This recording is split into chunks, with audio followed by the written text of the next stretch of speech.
Hey everybody, it's Saturday, which means it's time for track feedback. Track feedback today. Today is the only day. There might not be anything else except one day that we just keep living again and again and again. Is time real? I don't know, but music certainly goes from start to finish. So at least we can experience time passing. Whether or not any of it is ultimately real, not for me to say. We're kicking it off right now with a track from David Fidele, our friend I think he's in Australia at the moment, who's been doing some really beautiful pianoscapes and bringing in electronic beats. So let's let this track roll and see what we could maybe find to give as a suggestion. Discord is closed. I grabbed all your tracks. We're going to run through them. And thanks for being here today, everybody. Scott Burke, all right, Canada. We got Tenka. Jasper, Jasper, your link didn't work. It was a private link I didn't get, so I can't play your track. DJ Waters, Randy Adams, yeah. Wait. Right there, 1.2 kilohertz. That one piano note was like too loud, kind of piercing. Those spikes peaking up. If you're playing the piano in the room, it's going to sound okay, but in an electronic recording like this, a couple of those resonances are a little spiky. Watch out, from about 800 up to 1.5K. And I would even go in with a notch filter and specifically hit those notes one by one with a notch. For a little more advanced mixing, this would be a situation with a dynamic EQ where you only want the EQ to kick in when that note hits. So David, if you're watching this and you need some help, let me know. This will be a lot better if you get those notes to feel softer, so they're in the flow with the gentle underneath arpeggio or Alberti bass or whatever.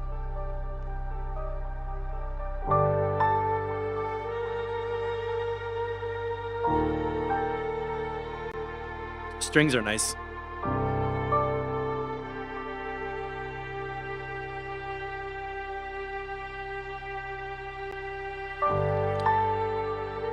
Yeah, you can totally see those notes spiking up.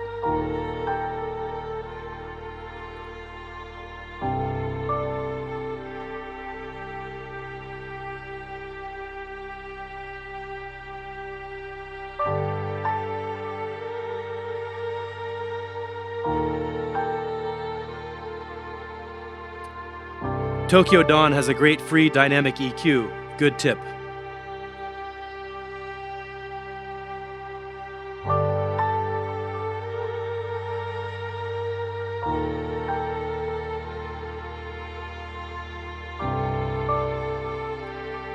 Looks like we're about to arrive at a moment in the track here.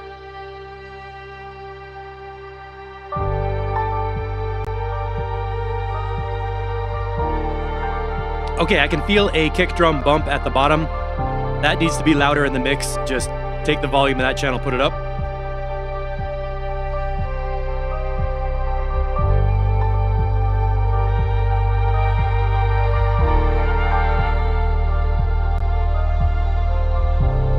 Okay, so I went on the mixer, I jacked up the low end EQ a lot to get that low end bass bump up, and I took a little bit of a notch down in the high mids, just to roughly approximate what I think the track needs. Beautiful music, the flow, as always, David's arrangements are just cinematic, epic soundscapes, take you on a journey. They often make me feel like flying over a landscape in nature, like a drone footage or something, but that's up to your imagination. We just want to make it sound good. The problem with the bass or the kick drum is you can see these big bass drone notes, which are okay. They're in the right place for the mix, but that kick drum that we see here is not loud enough compared to those sub bass notes. So you want to bring up the volume on the kick drum and really have like a poof, poof, like heartbeat coming through the bass. Let's jump forward a little bit because I know this is beautiful music, but we got a lot of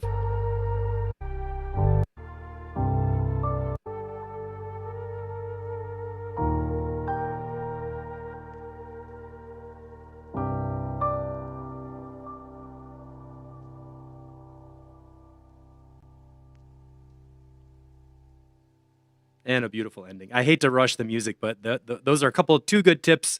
If you get 2 good tips, we can skip forward in the track and keep moving. Good way for an intro for his feedback track. Yeah, thematically, it's amazing. The compositions are always really fantastic. So David, you're making good progress with the mixes, bringing in electronic elements. Kick drum up, notch at 1.2 kilohertz on the piano sound, and check into how you can work with those melody notes so that the bright ones don't jump out as quite a piercing sound relative to what we're hearing before. Gonna close the tab. Tom, bassline. Yes, DJ Waters, mesmerizing. Oh, DJ Waters. We're going to hit the hard stuff right after the easy stuff. Get ready for Say My Name. I'm going to bring my broadcast mix level down. The test is what happens when I press play. DJ Waters, striking terror into the hearts of every person who ever did yoga.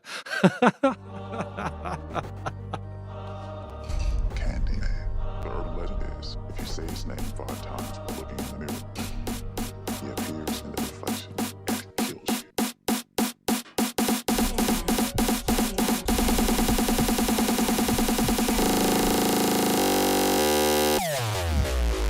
Oh, we're still live.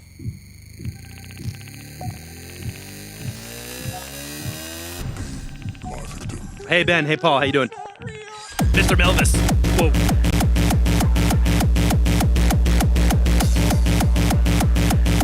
All right, so this is version 3, 5 hours ago. I think the vocals are up a little louder, you said?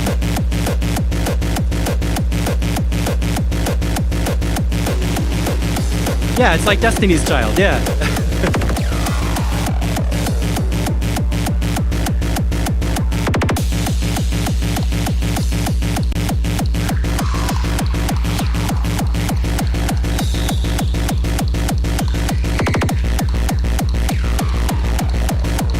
Nice mid-range. That slurpy stuff going. You should say his name. I dare you. Don't say that. Candyman. Candyman. Candyman. I guess he found me. Really good, really good, really good. So we got the vocal layers are coming through more clear. The tick-tock clock with the reverb might be a little 8D happening. That's really good. The kick drums are beautiful, getting slammed, crunched, crisp, buzzy, all that stuff. And I especially noticed that in the mid-range, there are these traveling sounds that are like coming up and down, and they're really big. They're like nice and full in the mids. There was a time when your music had like super deadly low end and then super high end storytelling samples, and everything else was just like fuzz. But now we can actually hear details in the fuzz. So let's go. Let's see what else happens. Hey, kid. Wait.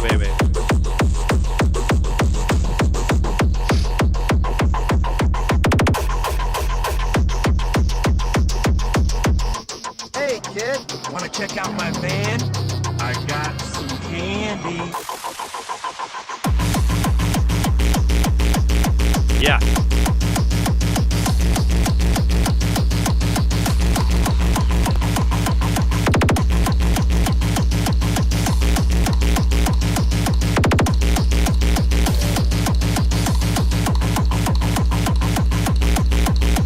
It's good. Let's skip out.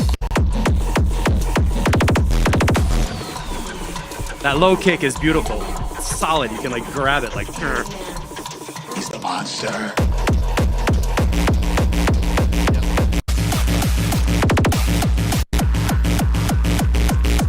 The mirror invites you to summon him. Good. Look at that. I love that right there. It's like pow, pow, pow.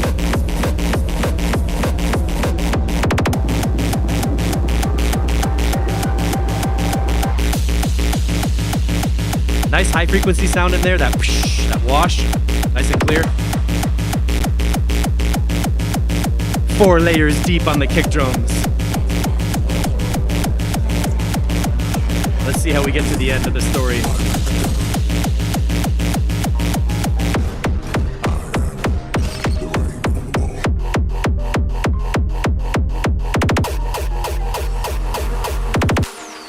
The mirror invites you to summon him. Oh, good. The piano timing is nice. It leads us out of the beat, and we're still kind of on. The piano felt synchronized in a good way. What's blood for? Shepard's mono check. Yeah, sure. Let's just hear the ending.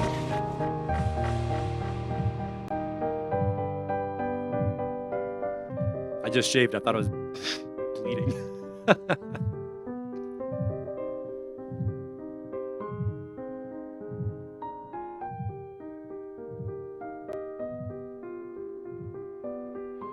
Okay, just for reference, this is a perfect illustration of what I call a boxy sound. This bump right here. It doesn't feel like a kick drum. It's like coo-coo, coo-coo. It gives a pulse, and it's kind of like a cardboard, like hollow, like coo-coo-coo-coo sound.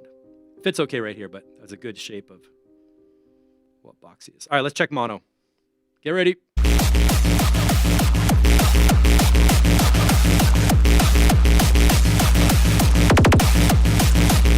And stereo.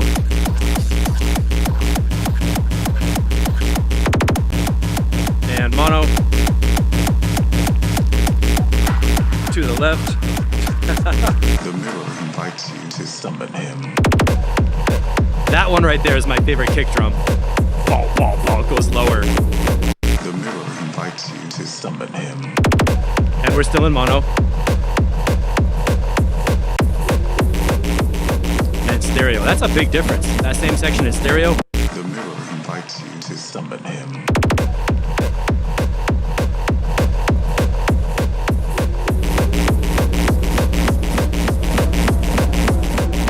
Yeah. So Ian, that's a really nice job making depth. When I go stereo to mono, the low end feels the same. The core central beat stays right there coming at you.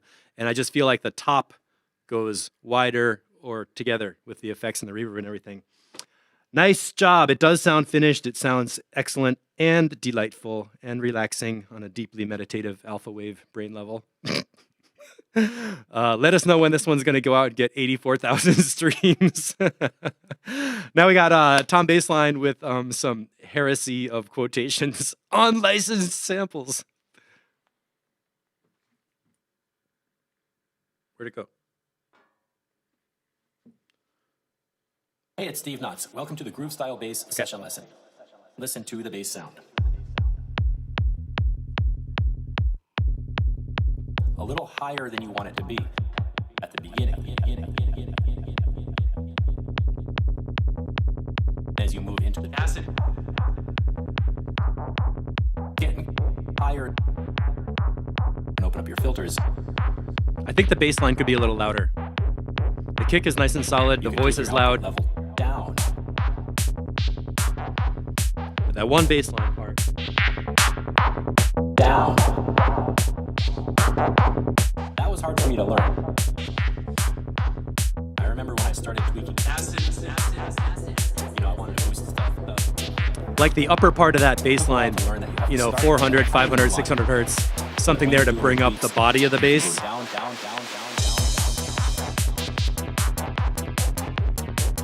Ah, the chromatic skank chords. Love it. So it's getting kind of wet.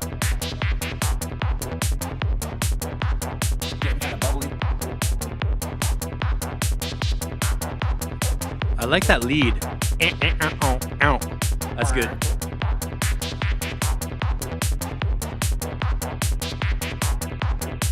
A little higher than you want it to be. Let's go mono.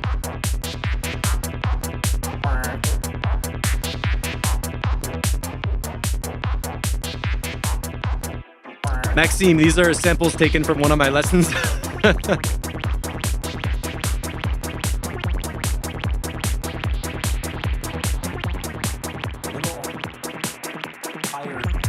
Oh, I like that. That was a good effect. Let's just check that again.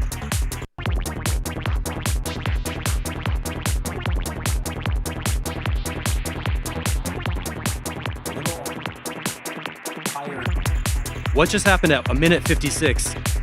There was a gentle high-pass filter leading up to a drop section, like the low end got cut out and then came back in. Kind of like what you would do in a DJ set where you just tweak the low end out and then put it back up for a drop.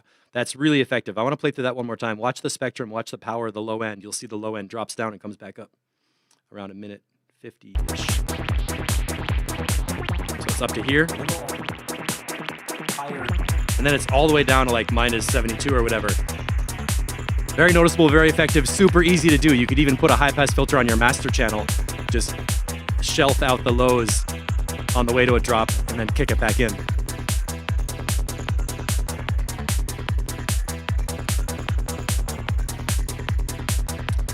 This is cool. There's like a nice high-frequency clicky kind of thing.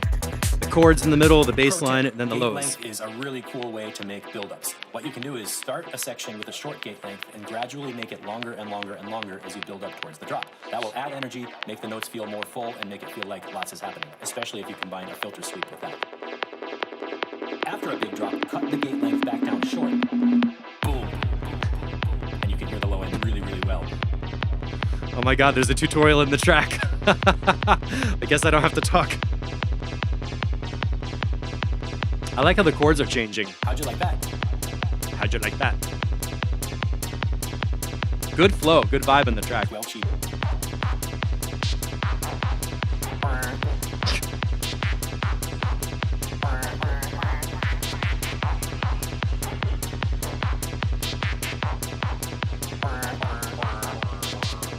Ping pong. Yeah, I hear that flanger. I think it's good. A little higher than you want it. Ooh, dropping it in with that snare. Nice.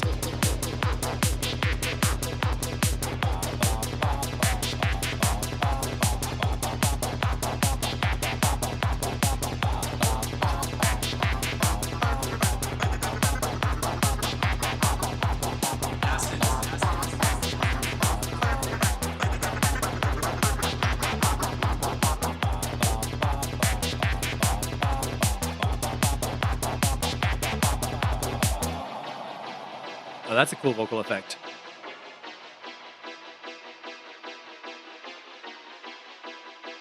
All right. Thank you so much for doing this session lesson with me. I hope you had as much fun doing it as I had making it, and I look forward to hearing your music sometime soon.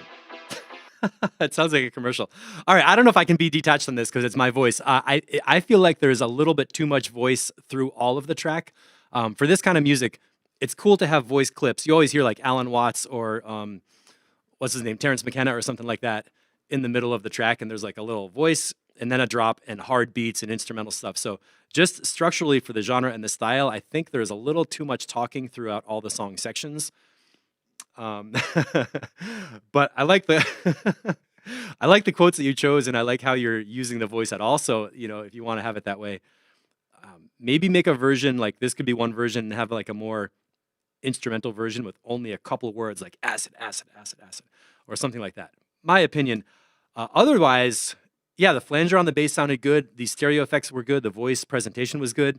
The mix layers were cool. Everything felt like it was pretty much in the right place. And I really like the bouncy brightness with those skank chords where it feels like like digital ska or something. It's a nice rhythm that you don't hear a lot in electronic beats. It's kind of playful and fun. So this part of the track I really like a lot.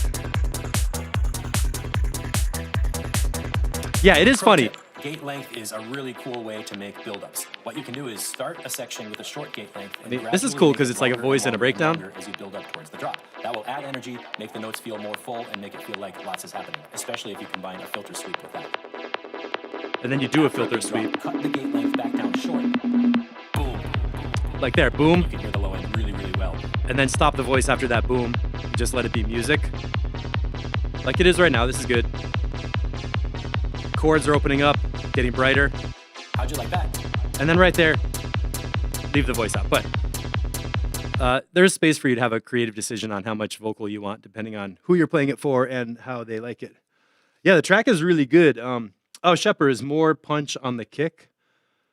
Possibly, yeah, it could be.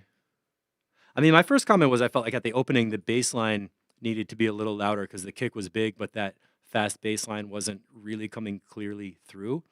So maybe you could do something like take the whole low end and just compress it harder and get more of like coming through.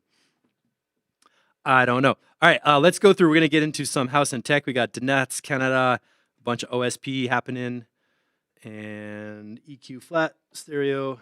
Let's go.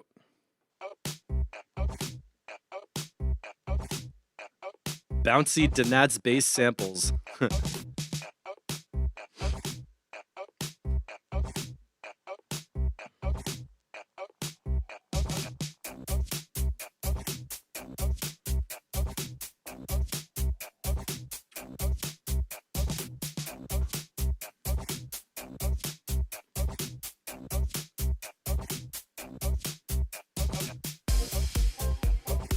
right.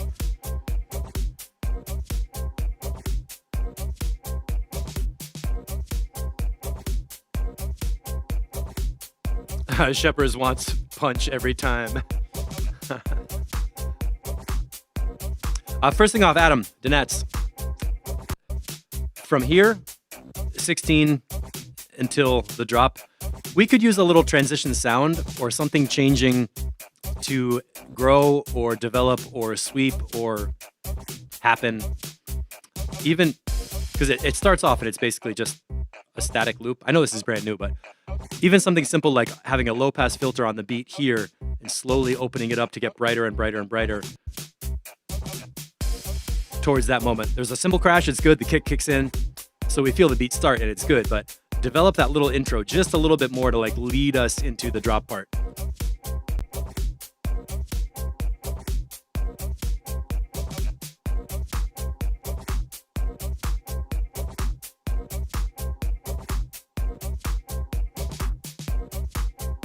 I like that mid-range sample.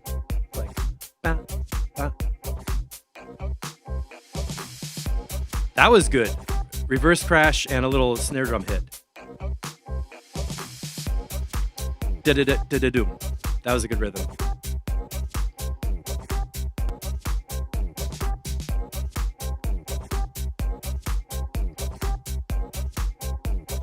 It's got that up and down Danatz feel. Boop, boop, boop, boop.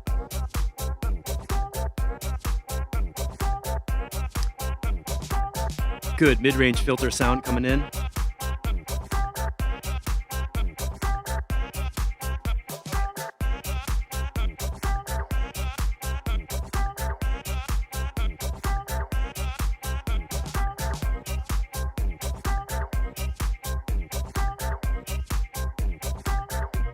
Something about this has a kind of an 80s feel. There's a song, it's like almost on the tip of my tongue. Funky Town. Won't you take me to the funky town? I don't know why, that kind of...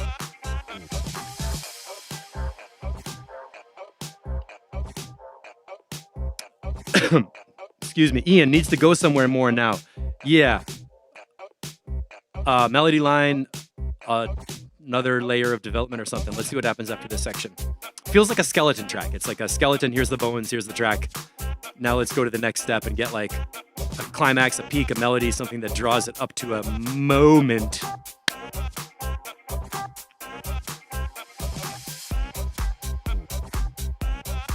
Even a saxophone solo or something like that, or like an actual instrument lead. Or like a funky wah guitar sample. Chicka, chicka, chicka.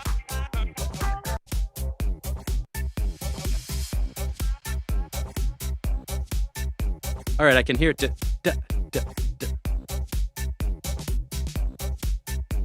That's good.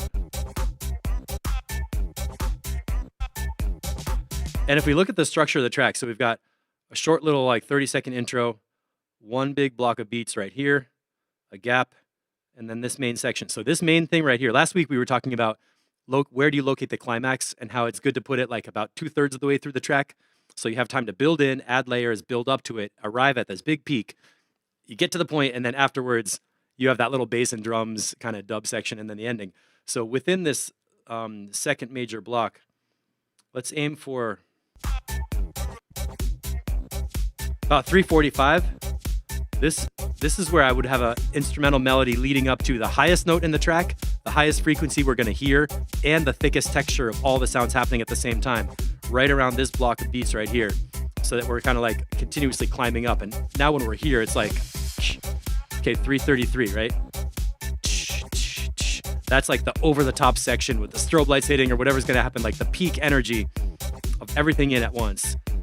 Even, you know what might be good, especially because the sound is so staccato and chopped up, it might really be good to have a high violin string note comes in. You know, a lot of house music has that one string that just like holds a thread on the top line.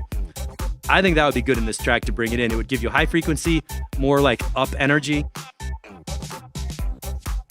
and just kind of take the track up a bunch.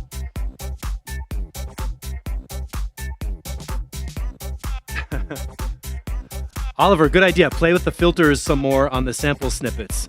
Yeah. Filters, reverbs, delays on the chopped samples could be cool. So let's see how we get out of this one.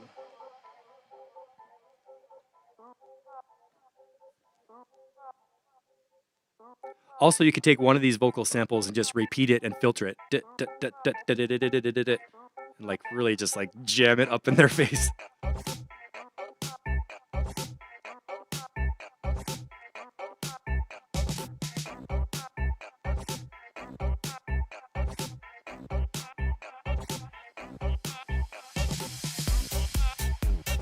And we're into the ending section.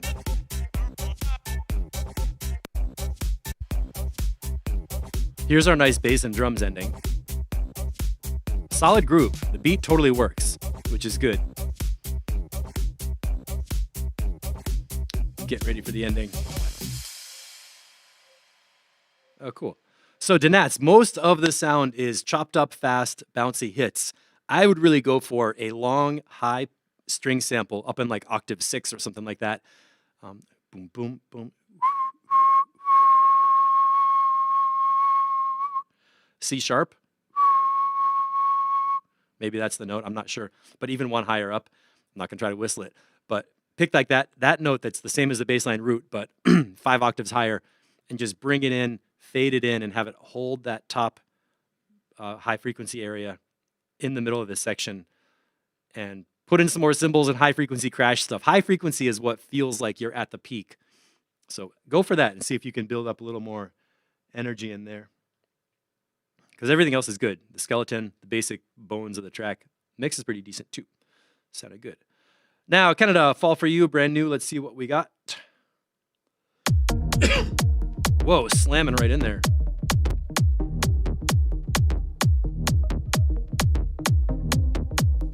This is great. Instantly in the first 10 seconds, I got the feeling of a hard beat, some soft chords, a chord progression. The world of sound is clear. It's kind of spacey and soft and deep. I like that when the beginning of the track signals what world you're in right away. Whistle 14K, please. Yeah, okay.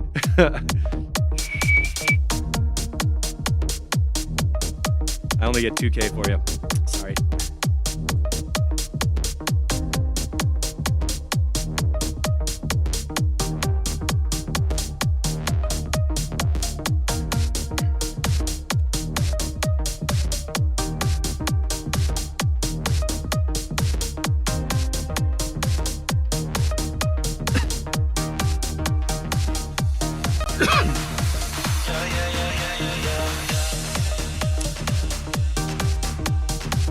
You know what I like. All right. I know you know what I like. 'Cause you know me well. Yeah.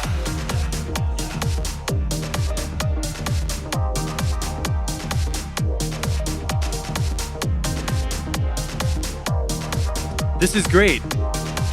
The chords, we went into like a B section of new chords, but it felt totally smooth and connected. Like it's still the same piece of music. I like that a lot. That's good.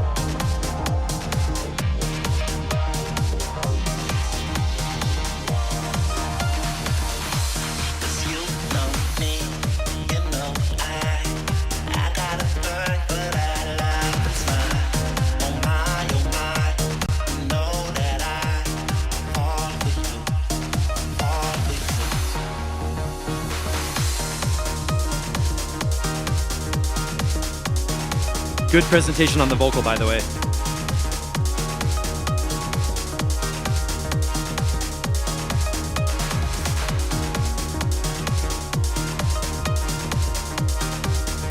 What are you using for this keyboard synth? There's a little ping ping, and then this like stereo synth pad. Was that Omnisphere? Yeah, the wavy synth that just came in, Paul. I forget if you said you were using like Serum, maybe? What does that come from?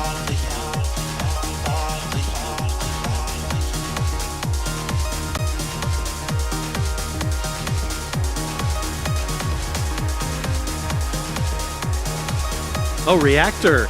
Wow.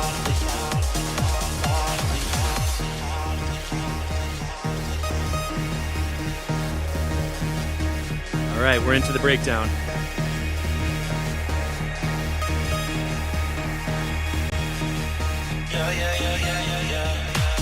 That's great how you got the voice coming through even with all those busy mid-range synths. Perfect. Now it dropped out kind of emptier. And dude, your kick drum is smacking. Shepherds.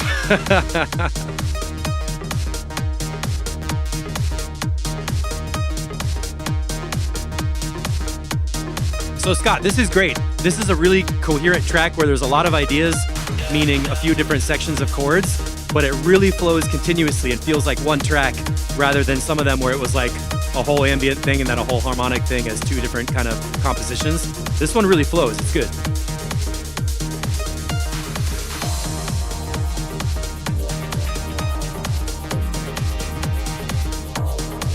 It's amazing space on the synth too.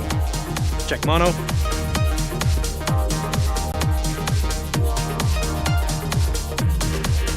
And with those big wavy synths, you especially have to check in mono because you can get a lot of phase problems with those. That's mono.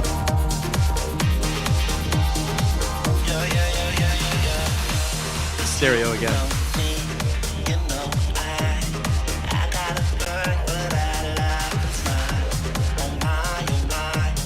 Solid right here.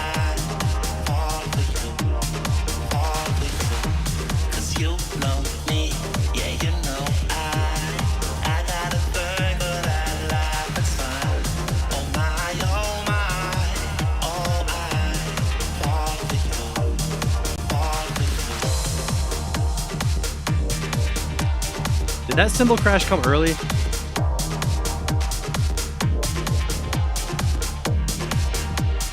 Hold on.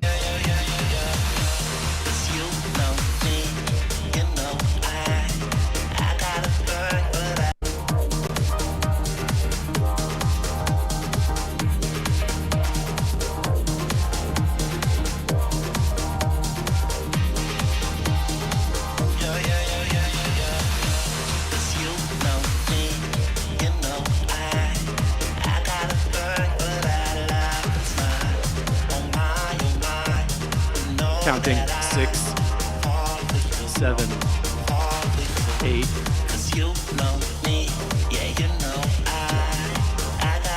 11, 12, 13, 14, 15, 16, yeah, 17.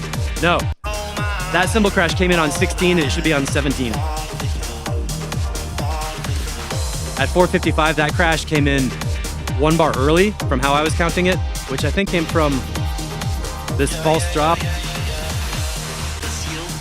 Me. Okay, so when he says you know me, the me starts the next phrase for me. So I counted 16 bars and felt that the crash came in early. But I think what you were doing was counting the false drop thing where there's...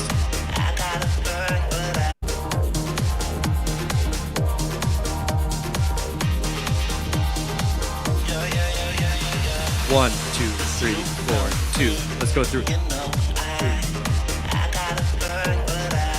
Yeah, I would keep the false drop section the way it is and just move that cymbal crash later.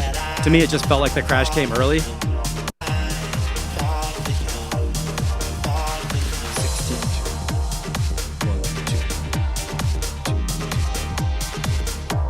That's not a life and death issue. It's kind of fun with that little extra 1 bar gap thing, so.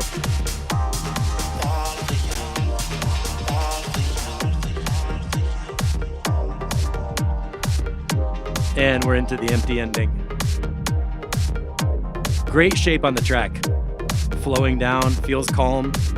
And like I said at the beginning, the very first 10 seconds, I was like, I know what kind of, like I was in like a warm world of sound somehow.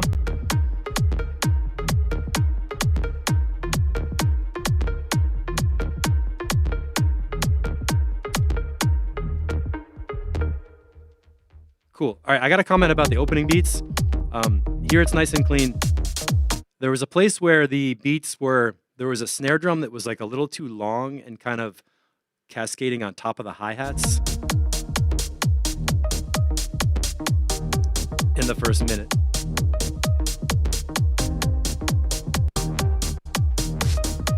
here.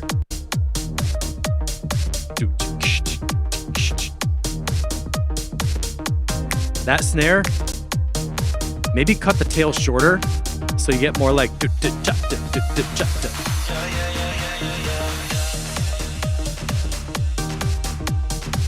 You know what I like. And actually,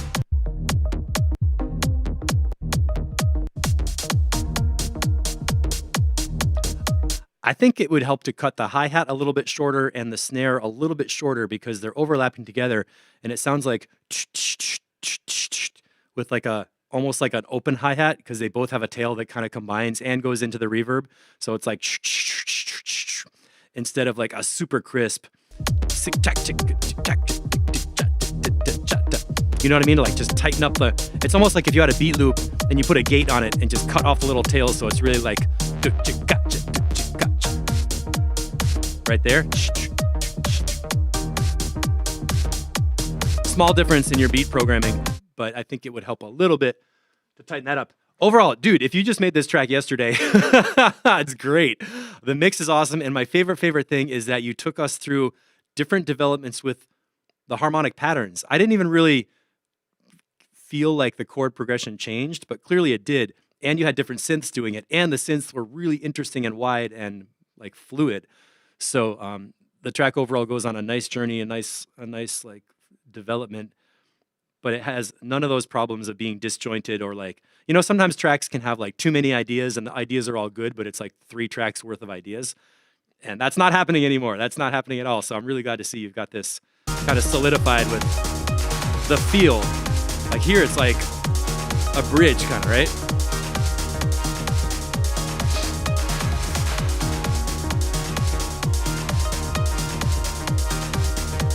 I don't know how to describe that. A B section or a bridge, kind of.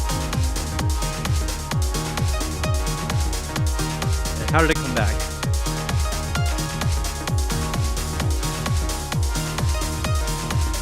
It's kind of rising too, right? It's like building.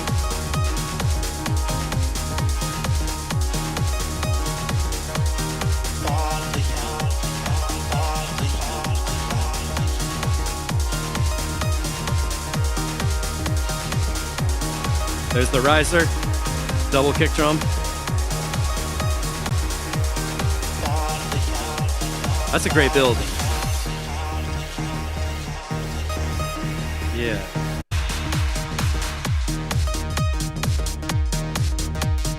Is that the opening sound? Yeah. And yeah, good. I don't have any other comments. It's sounding pretty good. So a couple little tiny details with the beats, the length of the actual drum hits to make it a little bit more staccato and chopped and not as washy. And maybe do one more mix and send it off to get done. that one's going to be ready soon. So OSP, now you're working on an EP with a bunch of tracks, so I'm not sure how detailed we need to go, but I think Gewalt is. This is the first time we've heard this one, right? So let's check this out. Oh,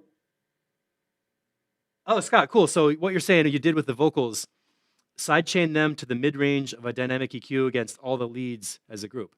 So basically, for everybody who wants to translate that, when you have a vocal and the synths and they're all in the mid-range, what you do is take all your synths and put them in a stereo group, right? Get the width, get the range and everything, and then have the vocals separate and put a compressor on the synth group, set the vocal to be the input of the sidechain compressor so that when the vocal happens, the synth group all ducks down and the vocal kind of pops out. And then as soon as it stops, the synths swell up and fill the space.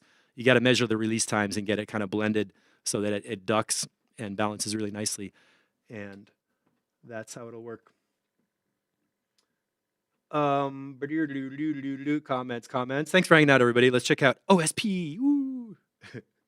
EQ flat. There we go. Stereo. Okay. Oof. Dark. Crispy.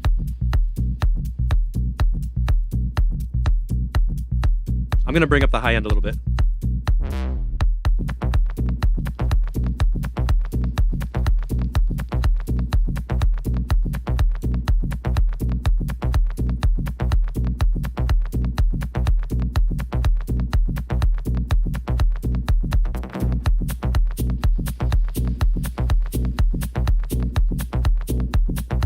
Mid-range is nice and bright. The high end could use some more. Maybe not that much, but the little shakers could be just a little more aggressive. But those mid-range buzzes are like, oh. Wow, wow, wow.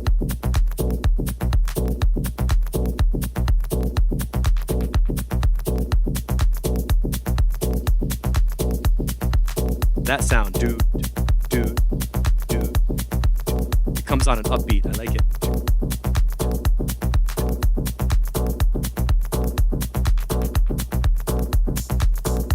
Yeah, man.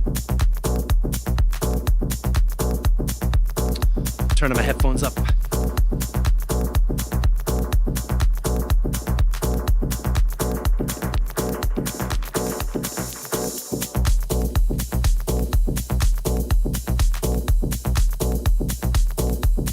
Beats sound amazing. All your tracks have unique drum kits.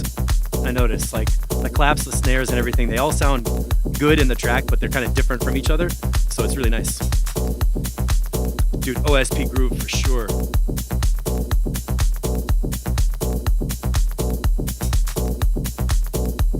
This micro rhythm.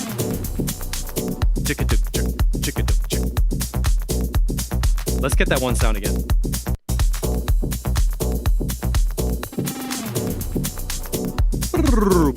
That's like those Shepherd's transitions, little distorted sweep.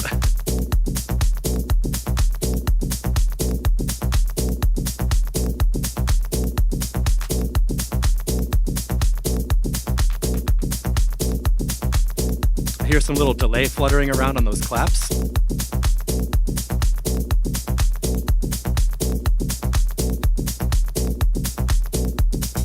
Yeah, Scott Burke, you're going to be driving too fast listening to this one.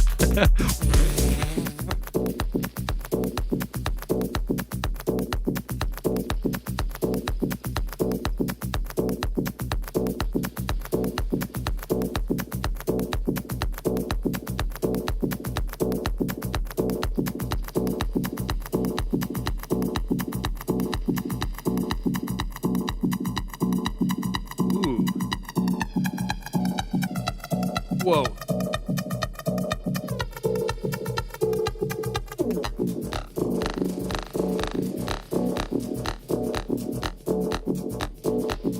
That delay is awesome.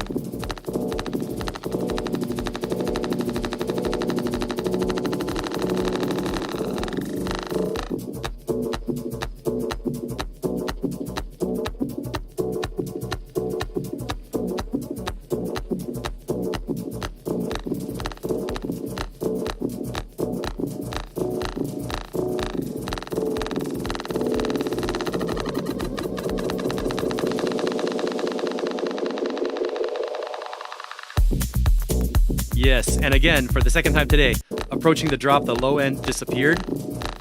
Watch this bottom.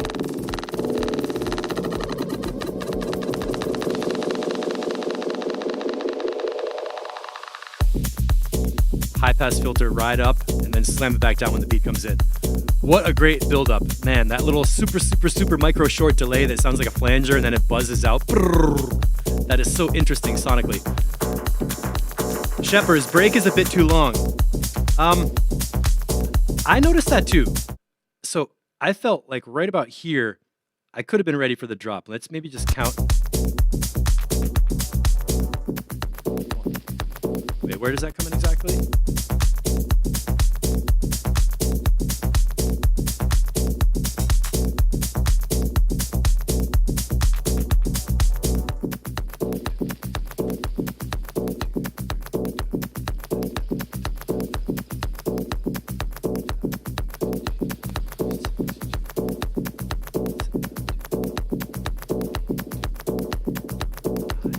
Come on, 9, 10, 2.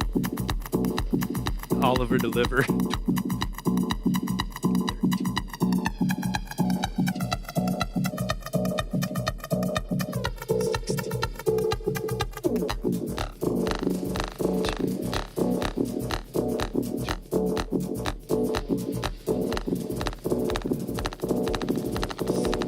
Right here could be the drop. 1, 2, 3. If you wanted to, you could cut out that section of effects tweak and everything. But honestly, it sounded pretty good, and it wasn't crazy too long. It's just one spot that you could take out 8 bars, I guess. Yeah, the long break works. Arfas, hello. Now we're back in the beat solid. Got the ride cymbal coming in. I like that ride on the downbeat. That has kind of an Afrobeat feel. They do that. All right, Randy likes the break. Scott likes the break. DJ Waters like the long break. Me and Shepherds don't like the long break.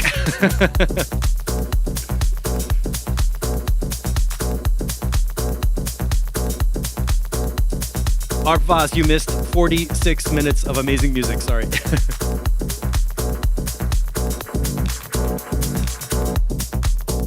Slamming.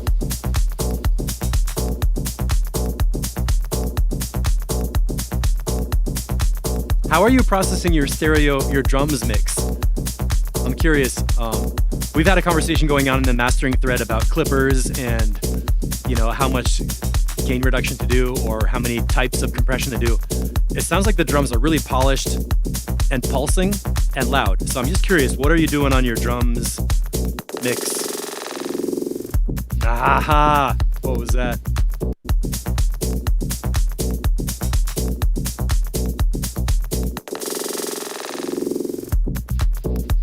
Yeah, man. That does feel live. That feels almost like somebody with a chaos pad on the DJ mixer going like or something. Yeah, fantastic vibe. And look at our little bass bumps. Boop, boop, boop, boop, boop. Nice and clear. You can see there's one down here about 60 hertz. Another one right there around 120.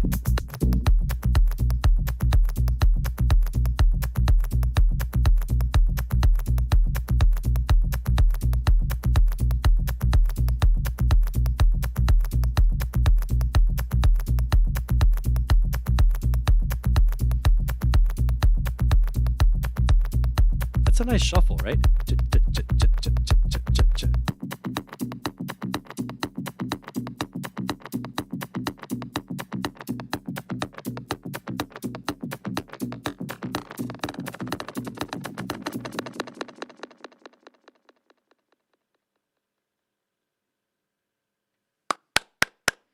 Claps, claps, claps.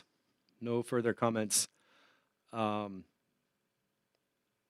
That middle section is under debate for whether it's too long or not, but it's good the way it is.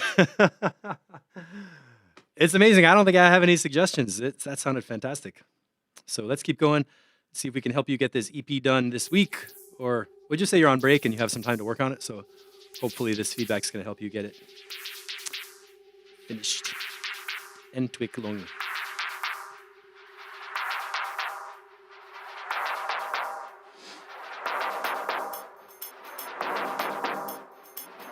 Oh, we got the triangle.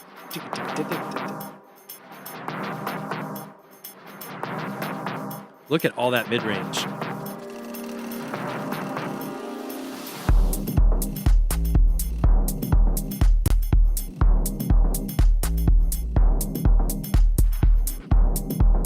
Totally different flavor of kick drum. Feels really good.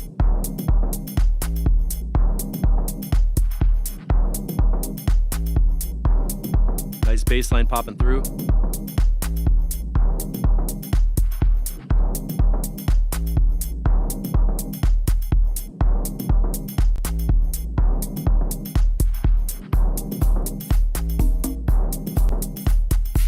Was that a conga? That is a conga. See that spike?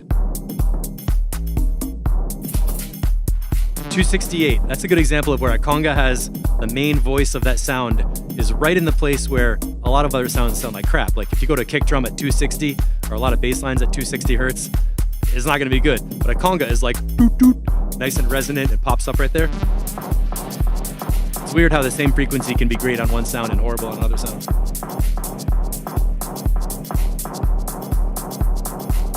Tenka, yeah, we're gonna do 3 tracks from OSB because he's working on an EP. OSB EP.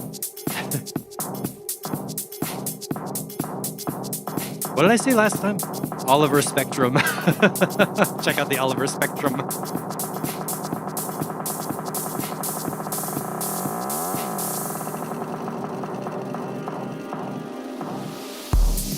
Great stereo field. All right, here we are in the body of the track. Ooh.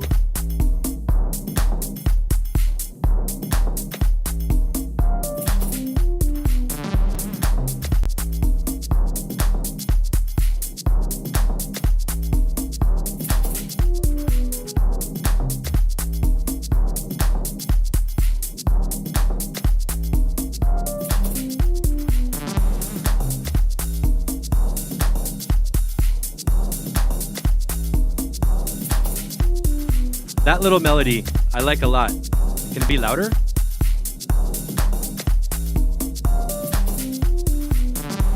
Or maybe wider or something? It feels a little bit too subtle. It'd be nice if it was more like... Or some delay, possibly.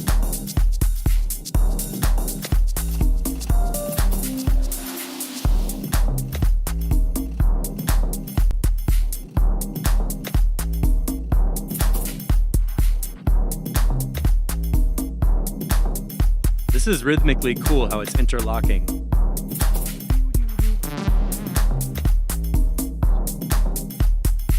All right, I want to talk composition.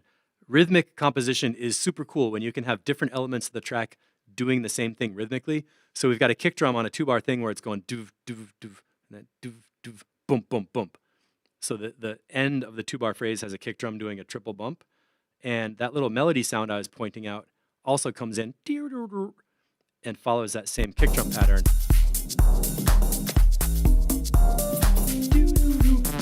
So the melody goes with boom, boom, boom.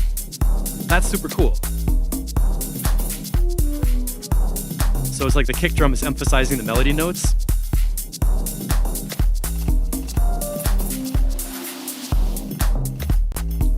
That's super cool.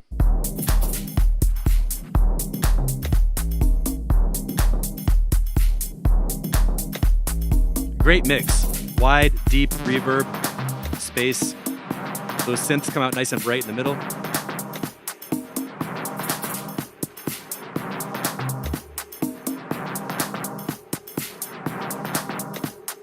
Overall, the track has a more chill vibe. It's not as much of like a roller as some of your other ones, but that's cool. It's kind of like a spacier kind of thing.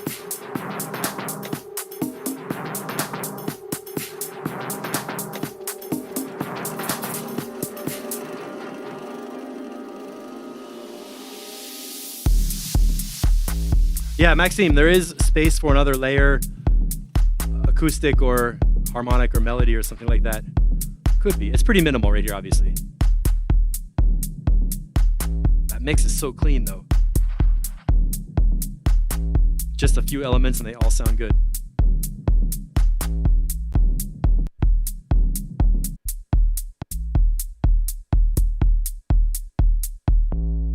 Boom. Somewhere around here, maybe, in this middle section. A little more to fill out the mid-range with maybe a longer pad or a drone or a melody or something like that. Might help to fill it out.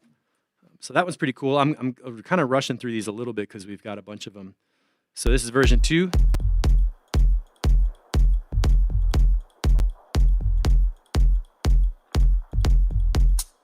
And I have not touched my master channel, so these are all coming out at the same level, sounding good equally to each other, which is cool. Oh, this is 9 minutes. Whoa. Tyrell N6. Cool.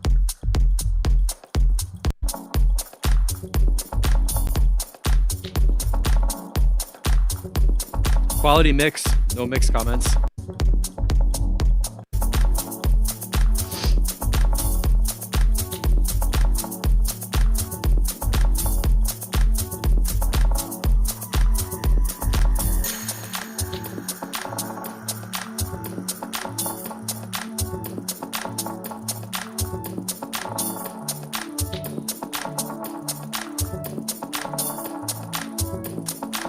Yes, the harmonic development. I like it. So Scott, this is kind of how I was feeling with your track too. It starts off and then in the intro then goes into a harmonic thing very fluidly and naturally. Really nice and smooth. Oh, I played version 2 already on Wednesday? Okay.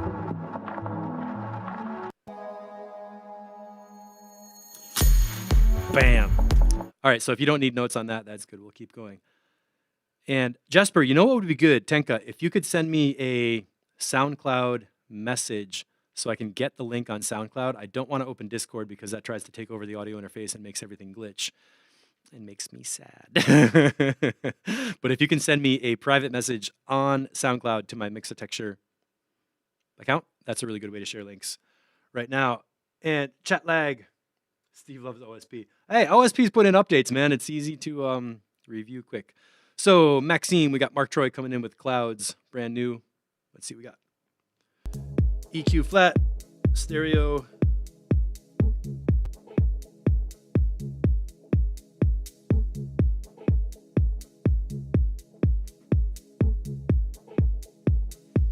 Coming up on the 1 o'clock hour.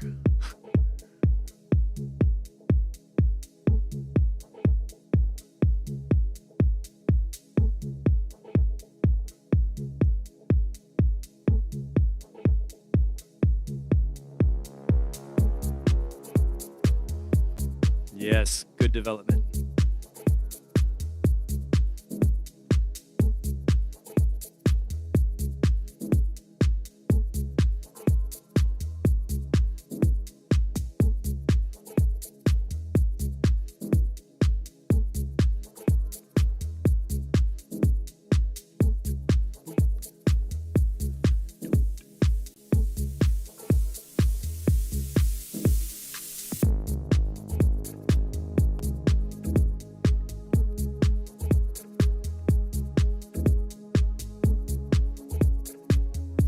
Soft and deep on this one.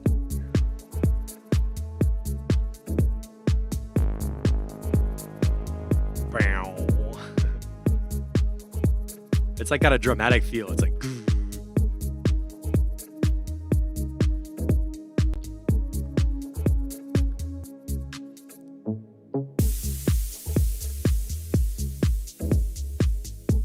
I'm gonna give it a little high end.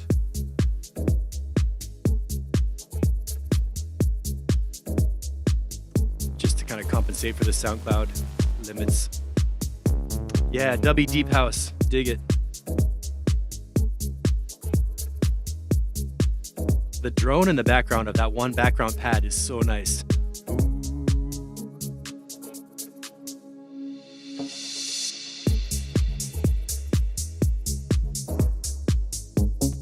Okay, that hi-hat is a little bit metallic. Ching, ching. When did that come in? I think up here like 9, 10K.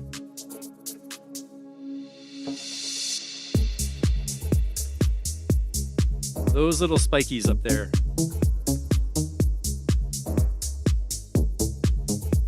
That's pretty high.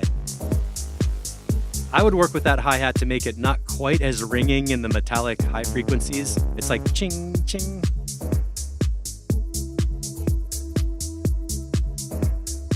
Not a major problem, but noticeable.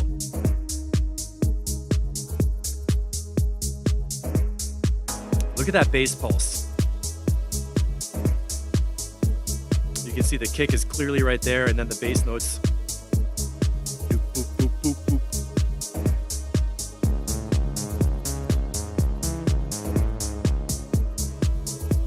Really expressive too, right? Like the little voices coming in and out. It's like a conversation.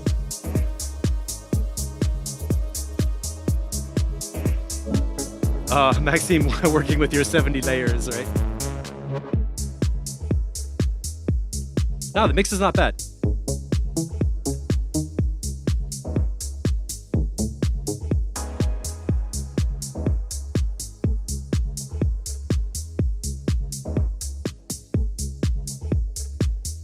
What was this synth? That one, doot doot. That has a nice reverb on it. It's like in a synth space.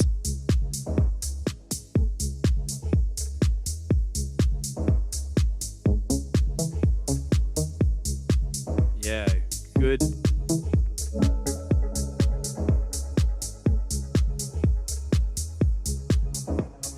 That little high frequency sound should be louder. Whatever that was.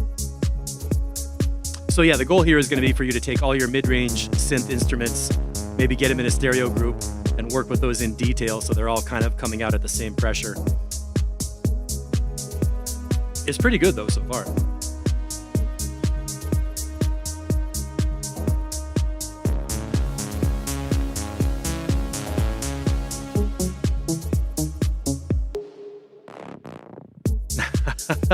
Awesome. Swelling up to a climax. Little gap and then the beat comes back in. You know what I'm gonna say? Where's the crash, right?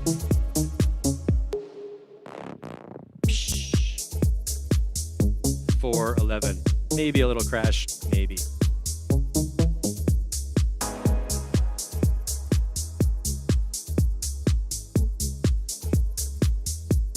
Nice and deep, but still bouncy.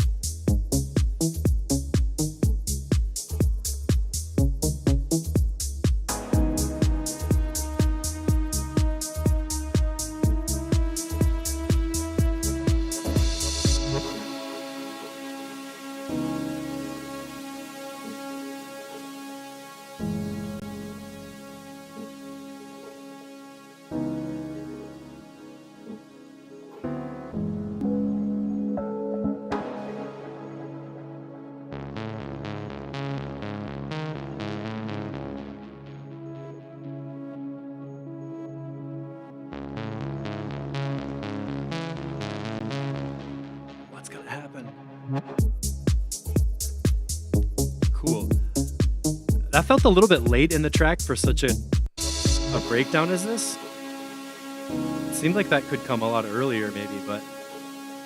And then this piano, right?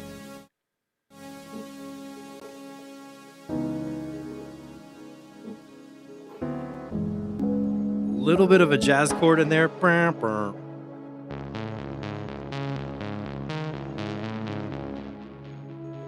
Nice delay.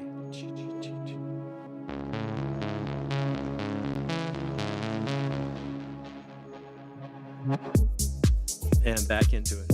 Super good groove. So at this point in the track, I think we're going to need a little more because that was a super cool breakdown. Now we're back in the beats. I don't think I'm going to be ready for the ending when it starts to end, but let's feel how it goes. Yeah, Scott, if the track was like 9 minutes long, or at least another... Okay, so you're aware that song structure is going to change. Okay, cool. Oh no, we're going to get dropped off a cliff. Watch out. Watch out. Cool. Beautiful. We're going to give you some claps on your harmonic world. That sound, it was just soft. You know what it feels like is sitting in like a really big soft chair, like, ooh, and then there's like all this stuff moving around in front of you. It was cool. I can hear a lot of layers, a lot of interlocking parts coming and going. So basically the beats are tight, low end is super good, and the reverbs and the sonic space are all good. So I guess if you're working on song structure, climax, build up, break. Yeah, so I guess the challenge is going to be to where to put the climax, what's going to be the main climax, and then structuring it. This could easily be 7 minutes. No problem. I like the build up over here.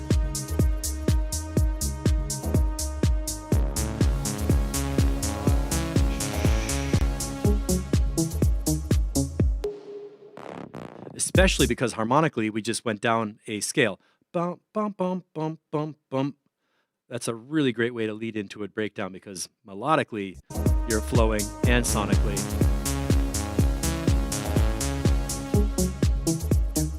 Stop. For me, that's the break.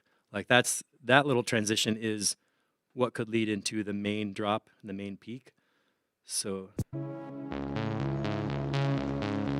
I don't know. I'll leave you alone. You figure it out. It's going to be good on the next one. Let's check out what Randy Adams has been up to since yesterday or 2 days ago. We had circle, we had triangle, now we have hexagon. Beginning to think Randy Adams is in a geometric world of techno.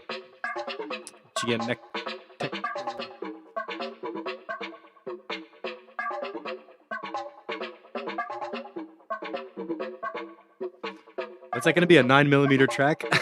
A 9 minute? Dude, interesting intro.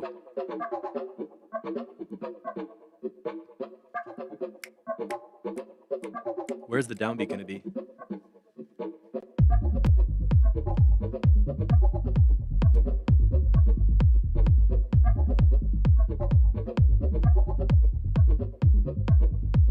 That's original.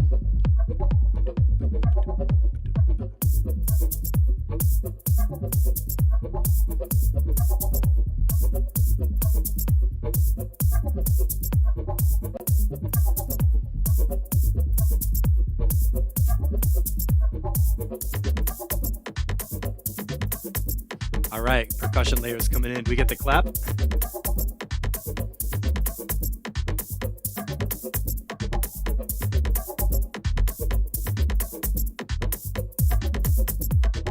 I'm thinking that sub bass line is a little too big for the kick drum.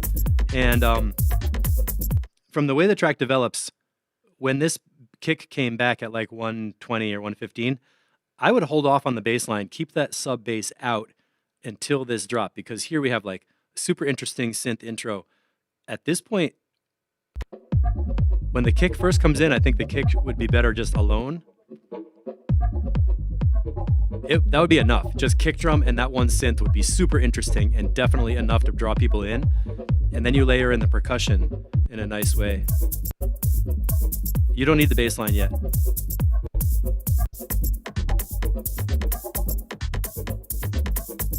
And then here, when the kick comes back, 114. Then drop the kick and the sub bass, and watch out for your sub bass low end because it's kind of getting on top of the kick drum a bit. Let's just look at that sub again.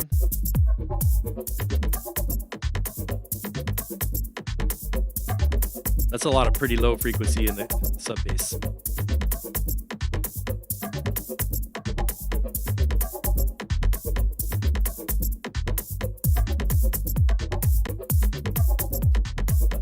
And when the kick and the sub are together, the sub is still like a little too wubby, a little overpowering. So kick drum louder, sub bass sidechain a little bit deeper with the kick drum. Keep the sub bass out until a minute 14. And then you'll feel it when it comes in. And I think it'll impact better. Ah, Maxime, your girlfriend's waiting for you for having dinner. How nice. Thanks for hanging out, man. Great track today. Bring that back next week or Wednesday.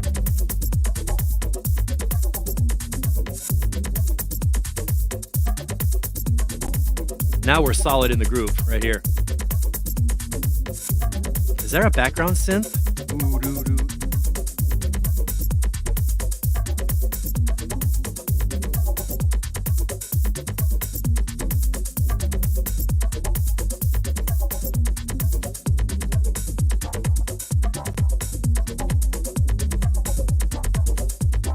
Those louder.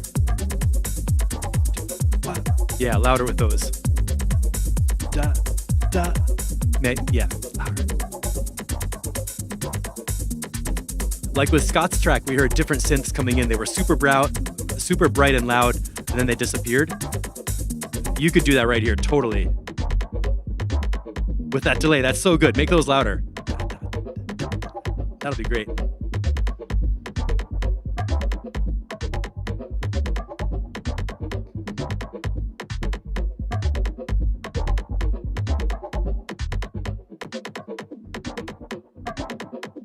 Okay, now we're in space.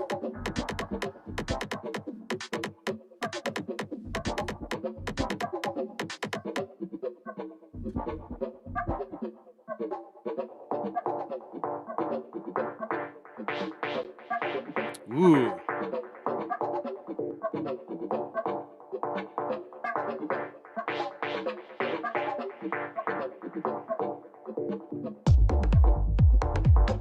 Yeah, man. I like how you went so far into the emptiness with just those two synths and then bringing it back.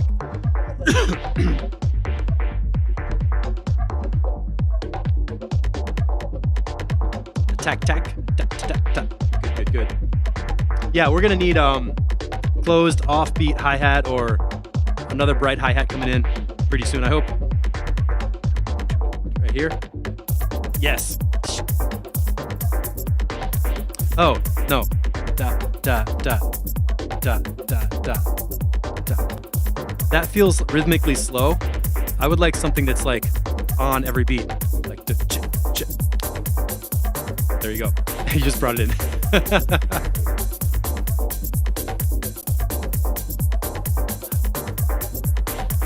That one little open hi-hat I think could come in sooner because it's important for the rhythm.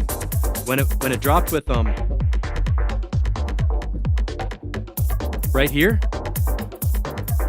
this feels slow to me. I would like to have that open hi-hat drop at the same time because this really drives it. So maybe bring that open hi-hat in sooner, you know. Keep the energy up.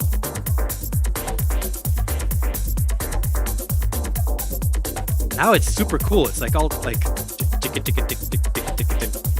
lot of like chuggy kind of stuff happening.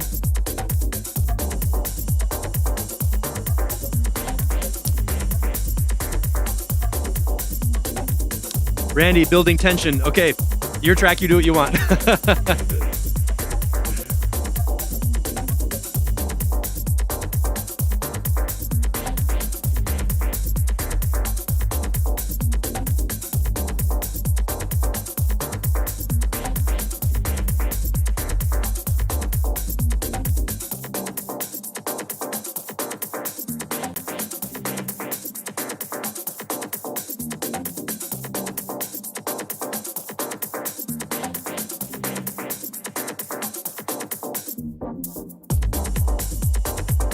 Yeah.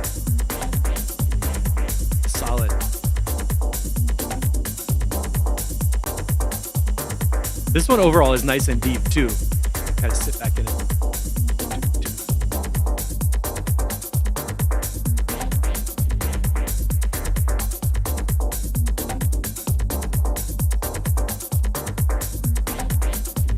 So the main things I would work on is really the sub bass and the kick drum relationship. Just to get the kick a little bigger and the sub a little bit more out of the way. That's the main thing you need to work on. And then for the structure, if it works for you, that's okay. It's not too long. Nothing is like badly missing or out of place.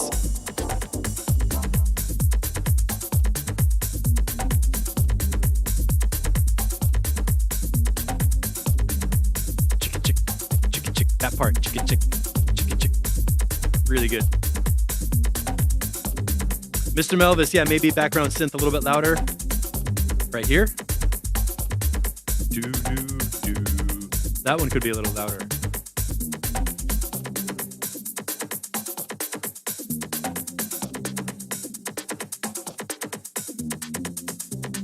Oh. Cool. Good, good, good, good. So minor mix edits with the sub and the kick, and then that one more mix that could be ready to be done. And if you wanted to change the beat layering and how the beats come in or how the hi-hats and stuff are working, you could do that, but nothing wrong with the song structure. It flows, keeps chugging, fits in your genre and your style too, which is good. Ben Hunt, your turn. Poets Corner version 2.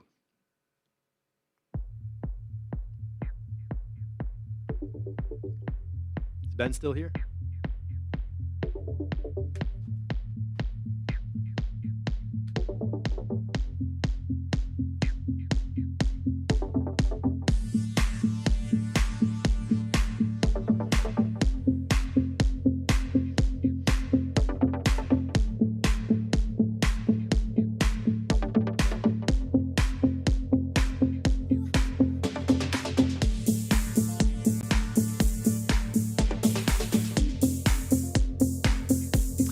That's a lot of drum reverb on the clap, a lot of reverb, but let's wait and see how much other sound comes in. All right, good, Ben's here. Sometimes the reverb that sounds right at the peak of the track can be a little too wet at the intro, and you have to just automate the reverb return, or the wet dry on the reverb. Ooh, this is growing.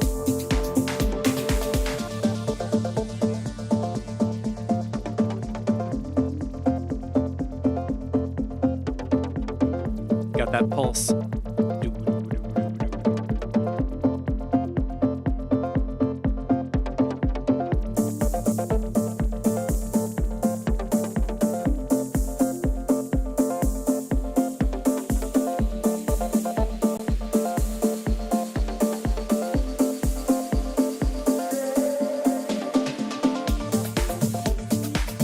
nice.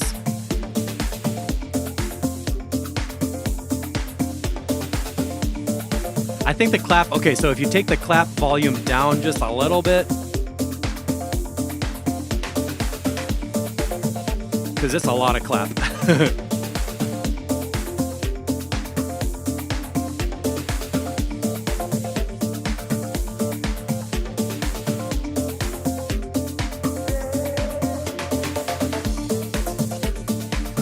That vocal piece was cool. Do we get more vocal like that? Low end is nice. The kick is all here. There's the bass line.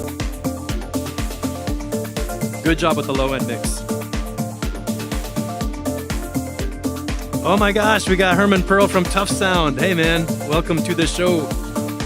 He's a local Pittsburgh mix engineer and Ableton head and DJ and producer. Like a studio owner.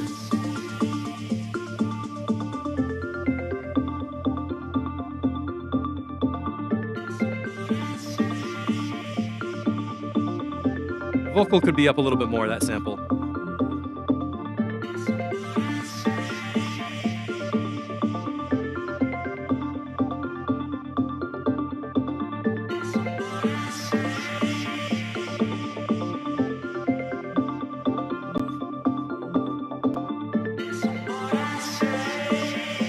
Oh, good. The voice is getting bigger. Yeah.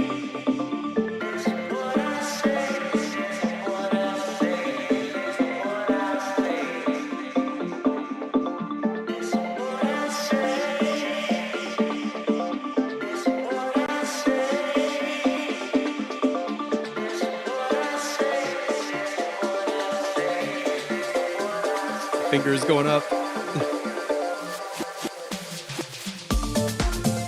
Oh, that is super smooth. I like it. I like how that came back around. Now we're back in the main groove.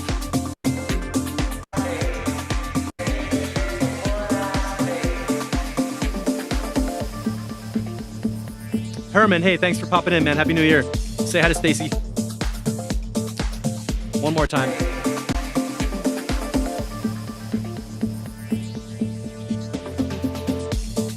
Let's check that bass line.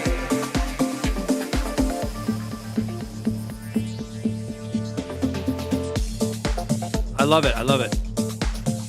Now we're in like the dirty deep ending.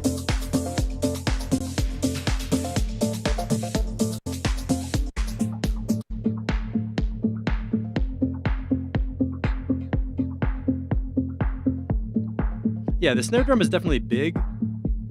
Or I guess it's like a clap. Good ending. I want to just check right here. Is that a new melody on top?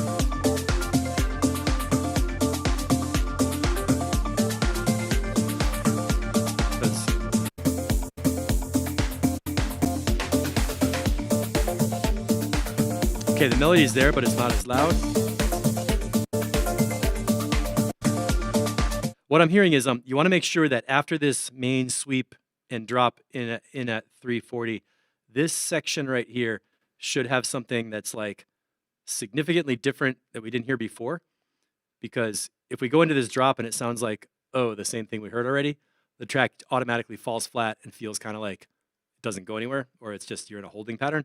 So it'd be good if you have something special in this section from 340 out to 440. So that 1 minute section should have like the maximum energy of the whole track, the highest high frequency sound, the extra cymbals, all that climax peak energy stuff we were talking about. So let's just listen here in the part before it.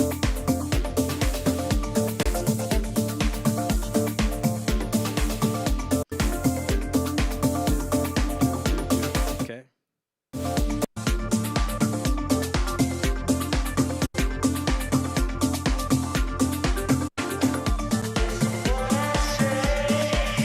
Yeah. And the vocal is that thing that can ride on top because we don't have the vocal in this section before. So in the build-up, we introduce the vocal. It gets louder and louder. I don't want to be cliche, but what I would do is take the vocal and say, what I say, put it into a delay with a long feedback time, have that one word echo, and slowly get filtered and distort and morph on top of that section. And that would be enough to take it over the top and just say, like, here's something we didn't hear before, new energy happening, keeping it interesting after that main buildup. So it could be. Hey, Paul, thanks for hanging out.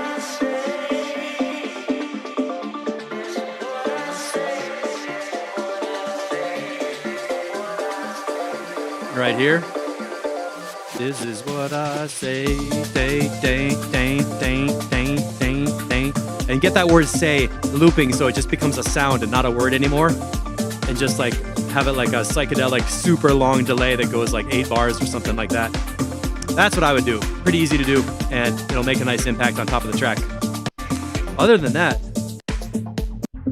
you're in good shape, man. This is sounding very listenable, very done. Low end is good, mids, highs, everything's cool. If you wanted to be super detailed, you could take the drum reverb down a little bit at the beginning and then wait till later in the track to bring up the level of the reverb so it doesn't sound like it's all reverb at the start. Is there reverb on the kick?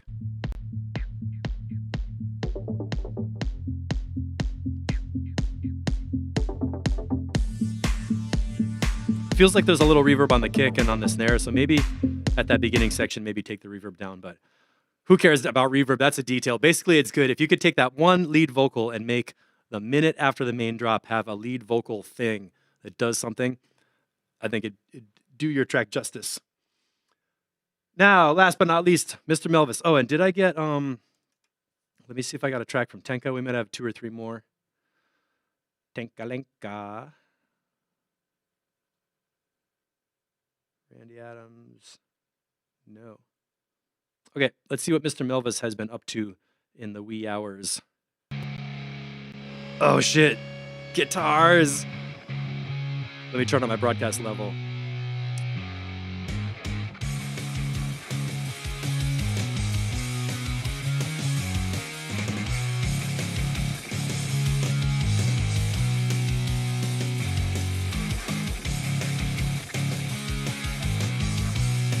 Is Mr. Melvis still here?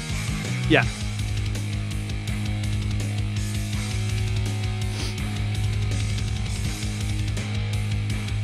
Right away, we need more bite on those guitars.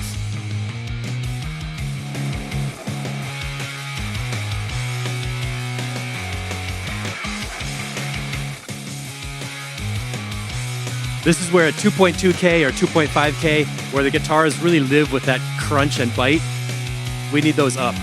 So I turned that up on the board. And your bass line is real heavy, like some Black Sabbath shit. I'm gonna take the low end down just a little bit. Sheppers, see you later. Ben, you're welcome.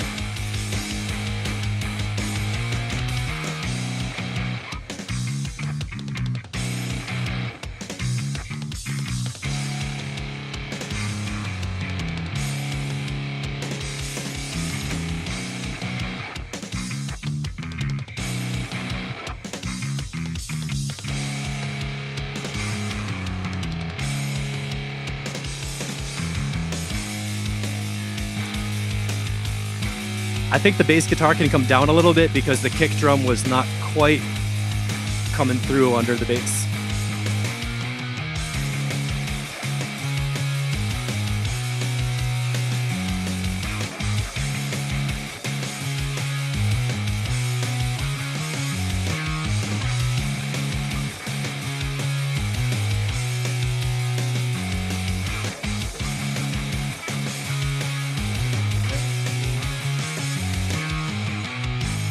I am Iron Man.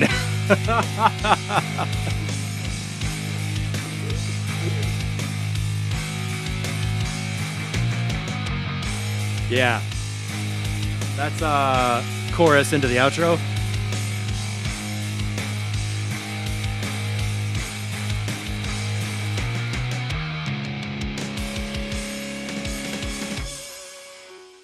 Nice, nice, nice. So around here, this is where I'm feeling the bass guitar is just too loud in the mix. Just take the level down a bit.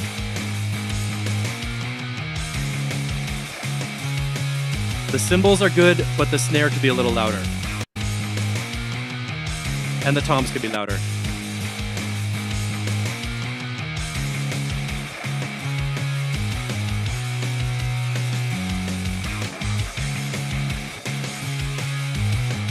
Let's go back to the beginning. The first thing that kicked in, I was like, yes, crunch guitar. And I wanted, that is so good. That's like Soundgarden, like that distortion.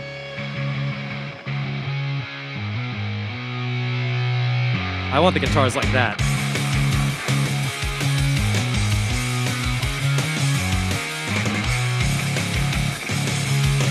Really grabbing you at 2.5.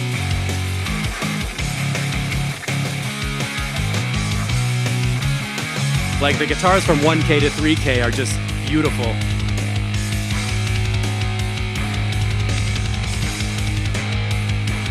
And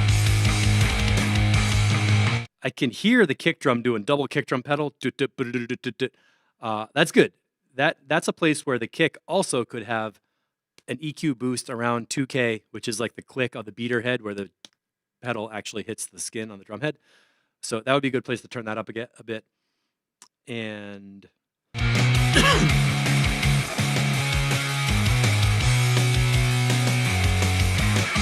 the snare is okay, but it could be louder. Really crack. This is cool. Now, I see you're making a request about your song form, like standard format. I don't really... It sounds great to me. Like listening through it, it goes through sections. I feel the changes are happening. So unless you had lyrics, I don't think I could give any advice on what to change in the song format. This is bridge right here.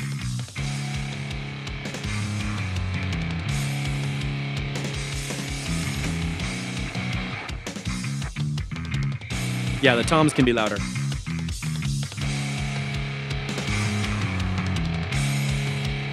It almost has a Smashing Pumpkins feel a little bit. I don't know why.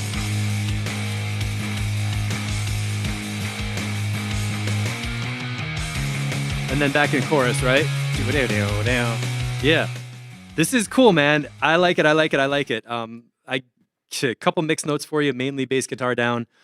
Kick drum, a little bit more boost around 2K. And definitely get those guitars louder in the mix. Do a gentle EQ boost around 2500 to just raise that real like raspy, gritty part of the guitar tone, and then turn it up to 11. Jasper, I see that you need to leave, but I don't see your mix in my Mixatexture inbox, and this is why I really like people to get tracks in as soon as possible, because it's kind of hard to deal with when I'm live. But I want to go through. I'm going to play my track while I'm waiting to see if that pops up, and I added a new melodic section where the track sort of felt like the second half of it died a little bit, and I realized the main melody I had was not a main melody; it was just kind of a spacey thing. So what I did was I put in a different melody theme. Get my broadcast level up.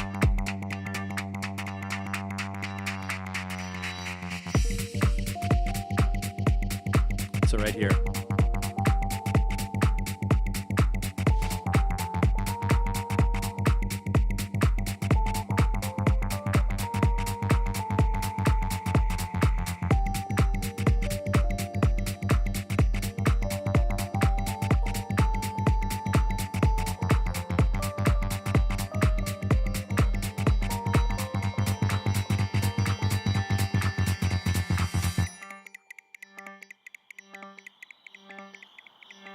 Okay, I like that melody because it's sort of slow and floating on top of the faster other rhythms, and it adds a third thing to the track that wasn't there before.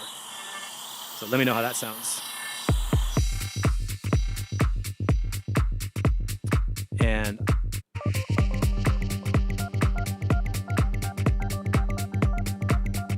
if I can show an example for Ben Hunt of that delay sound. Oh, Brazil 66, thank you.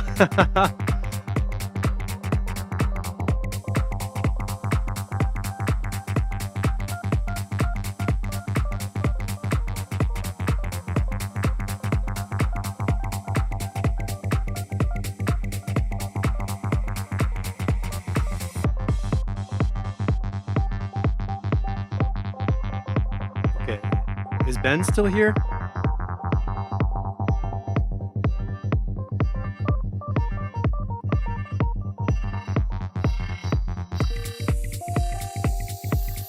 And now that repeats.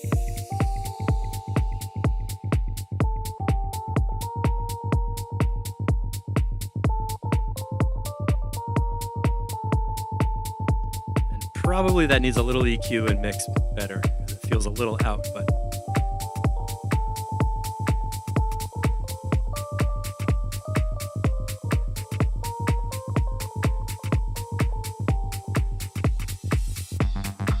and there's one effect sweep. Okay. Ben, if you're still watching, listen to what this little lead melody does with the delay feedback coming in right here.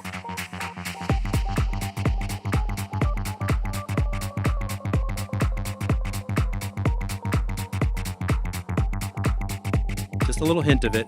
You could do this with your vocal. Then this part.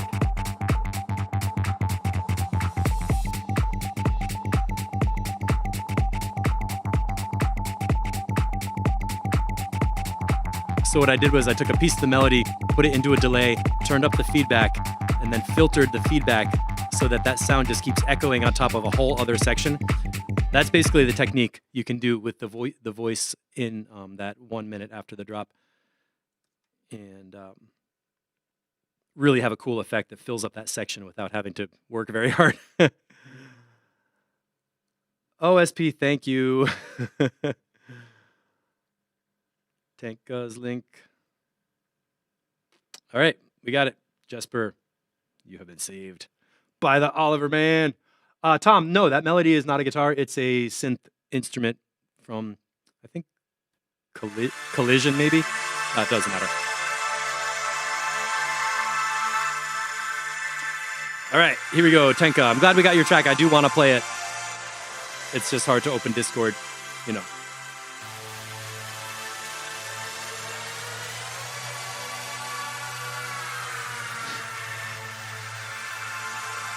Oh, Scott, a little delay drift. I didn't notice that, but I'll take a listen. You might be right. Yeah, thank you.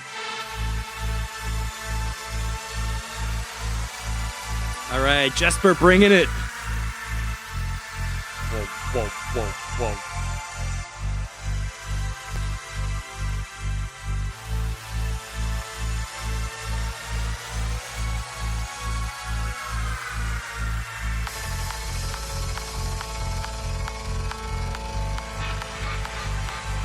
Big mid-range.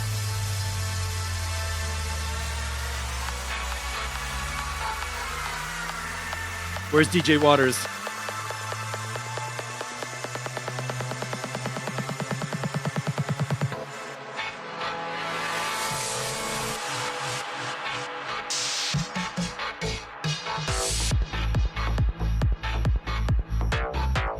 Get rid of that apple? What does that mean? Tom, who are you? Oh.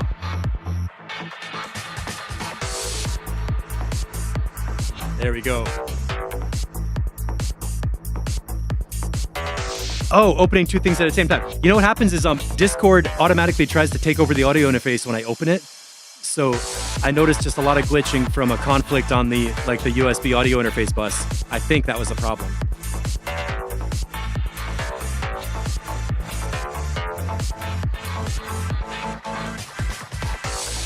Jesper, nice mix as always. Low end is good, mid range is nice and bright. Feeling the flow.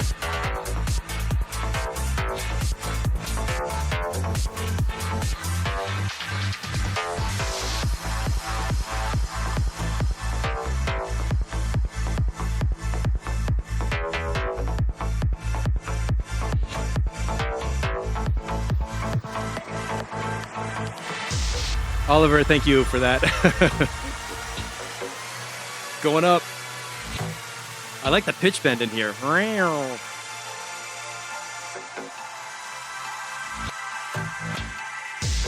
The TikTok clock again. Ian Waters, I telepathically knew you needed to be here.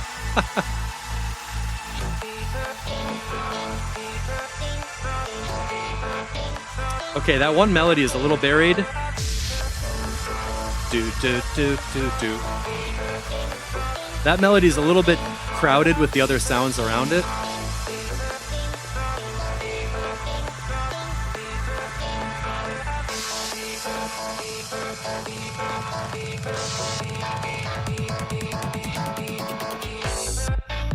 There we go.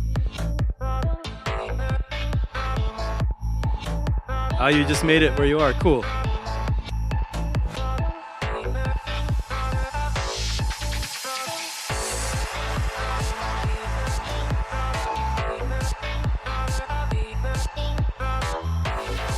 So some of the stabs from the synth parts are a little too loud compared to that melody. If you could adjust that a bit, it would help.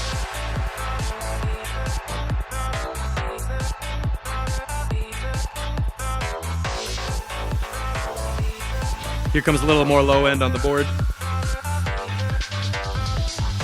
Yeah, you're right, Ian. It could use a little more low end just to be bigger and like oomph.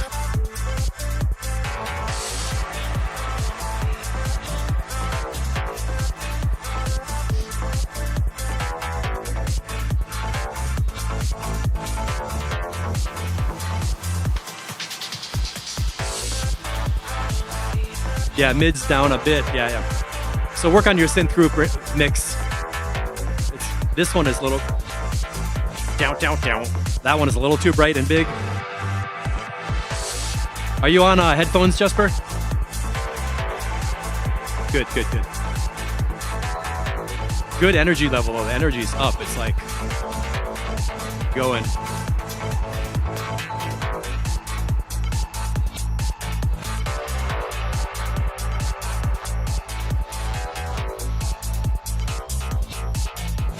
So I just took the mid-range down a little bit and put up the highs a little bit. I like the clap. Little jingles on top.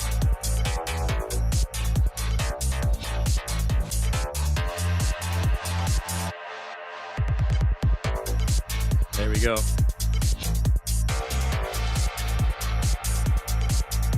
Made it with headphones. Yeah, it sounds like it's a very bright mix, like mid-rangey kind of. Goes through a good flow though. It takes us on a journey. Now it's at the nice empty mix out section.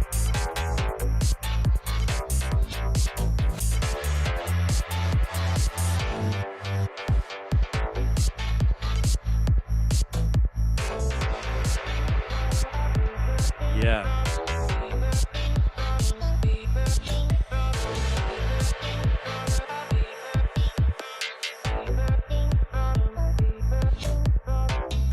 Oh, that's a voice sample, yeah.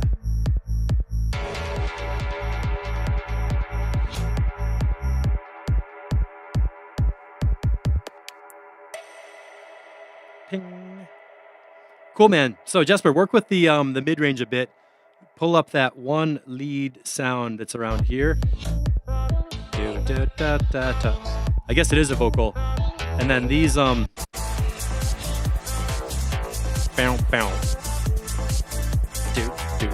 Those bass stabs, they're nice and bright and they sound good by themselves, but it's a little bit of a conflict with the melody voice, so you could mix them down a little bit, get your mid-range together. Maybe do your sidechain trick like Scott Burke was saying, where you take the lead thing separate from the instrument group and use it to duck the volume of the synth group, so you have a nice clear relationship of which one's bouncing up and down.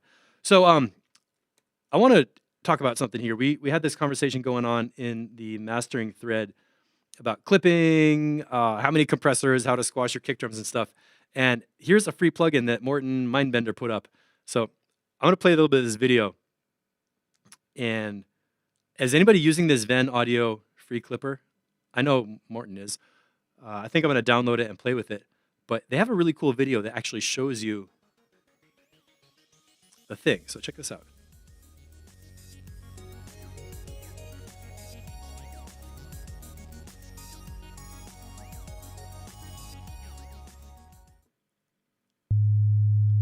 A sine wave and it's going to clip.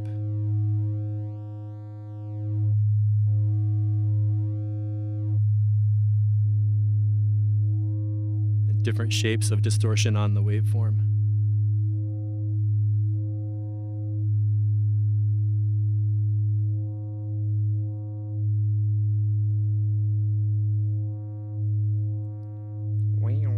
I like the sound like that.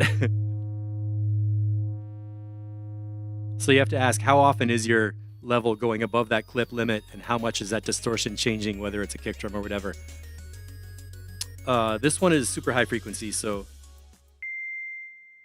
gonna pull that back.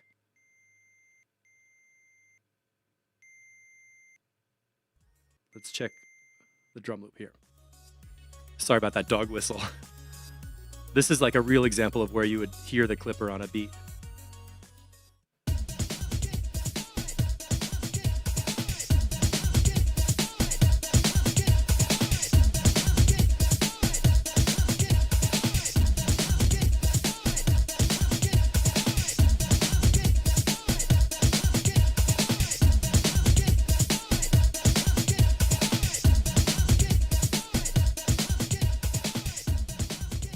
And did you hear how it kind of crunches out the drums?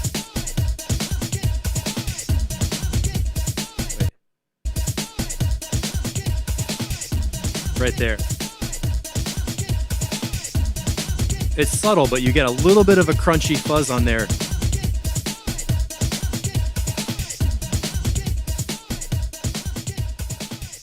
I don't know. I like that demo. I thought that did a good job of showing what the sound is doing. So venaudio.com free-clip is a free clipper. DJ Waters, try that on a kick. Yeah, I was thinking about you, man, putting up plus 20 dB on 4 kick drum layers and group those all into the Ven thing and squash it down and see what you get. Yay. Last up, I did a little workshop yesterday with a mix session, and I put up this Mix Tools channel strip. I started using Gumroad because it's a really fun platform. I found out you can upload different versions of stuff. So these are freebies. It works for 9.7, Live 10, and Live 11 standard. You get this channel strip with a bunch of plugins that I use in order. And here's the thing. These are the mix tools that I want to have on every channel. So if I'm basically making a track, I'll create the sounds, pick the instruments, record some MIDI, and then I realize I've got all the layers. It's time to start mixing.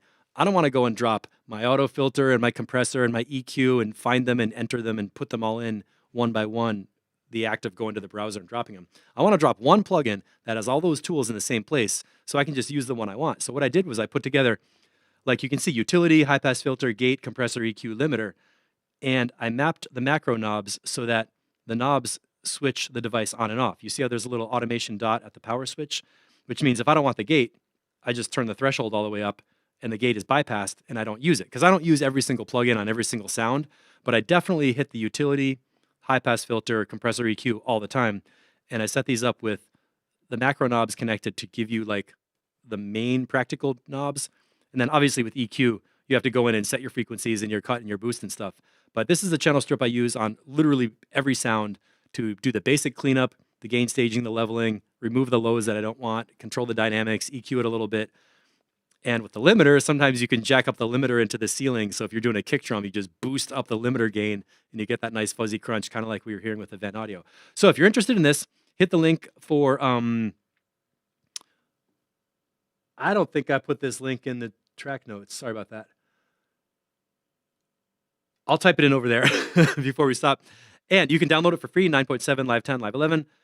And you get it delivered by email with a little link to download it. And then I follow up with an email series that gives you some instructions on how to use it. Let me type this in the YouTube video.